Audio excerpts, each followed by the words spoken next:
இதுல என்ன சொல்றாங்க? கம்பேர் த ரேஷியோ அப்படின்னு சொல்லுவாங்க. இந்த மாதிரி கேட்பாங்க. அதாவது என்னன்னா 4 ரேஷியோ வந்து கொடுத்துட்டு இதுல எது வந்து ஸ்மாலஸ்ட் அப்படின்னு கேட்பாங்க. இதுவுமே என்னன்னா ஒரு பேட்டர்ன் தான். நான் கிளாஸ் எடுக்கும்போது சொல்லியிருப்பேன். நம்பர் அரேஞ்சிங் கீழே வந்துன்னா இது வந்து வரும். இந்த மாதிரி கொடுத்துட்டாங்கன்னு நம்ம என்ன பண்ண தெரிஞ்சிருக்கணும்னா ஸ்மாலஸ்ட் ரேஷியோ வந்து நார்மல் ஒன்றும் கிடையாது. சின்ன வயசுல இருந்து டிவைட் பண்றதான் டிவைட் பண்ணி பார்க்க வேண்டியதான். இப்போ 2/3 இருக்கு ரைட்டா? இப்போ 2/3 நம்ம வந்து டிவைட் பண்ணணும்னு வச்சுக்கலாம். ஒரு ஸ்தானம் வரைக்கும் வந்து நம்ம டிவைட் பண்ண அளவுக்கு போதும். ஏன்னா நம்ம வந்து என்னன்னு வச்சுக்கலாம். இதுல எது ஸ்மாலஸ்ட் அப்படின்னு தான் வந்து பார்க்க போறோம். இப்போ 2/3 பண்ணும்போது என்ன பாயிண்ட் அப்படின்னு வரும். 0.6ன்னு வரும். ஏன்னா 20ன்னு இருக்கும். 6 3 18ன்னு வரும். அப்போ 0.6ன்னு இருக்கும். அடுத்து 5/7 அப்படின்னு இருக்கு.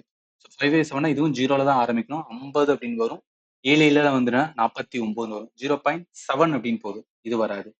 அடுத்து பாருங்க. அடுத்து என்ன இருக்கு? 3/4 அப்படின்னு கொடுத்துருக்காங்க. இப்போ 3/4 போடும்போது என்ன வரும் அப்படின்னா 0.7 அப்படின்னு வரும். இதுவும் 0.7 அப்படின்னு தான் வருது. அடுத்து 5/9. ஸோ 5/9 போடும்போது 0 அப்படின்னு வரும்.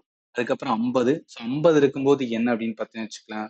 55 வந்து எஸ் 55 45 தானே? எஸ் 5 அப்படின்னு வரும். அப்ப இருக்கல எது சின்னது? ஒரே இதுல பார்க்கும்போது இருக்கிற சின்னது வந்து 0.5ல இருக்குதான். அப்ப 5/9 தான் என்ன அப்படின்னு பார்த்தா சின்னது ஆப்ஷன் ஏல.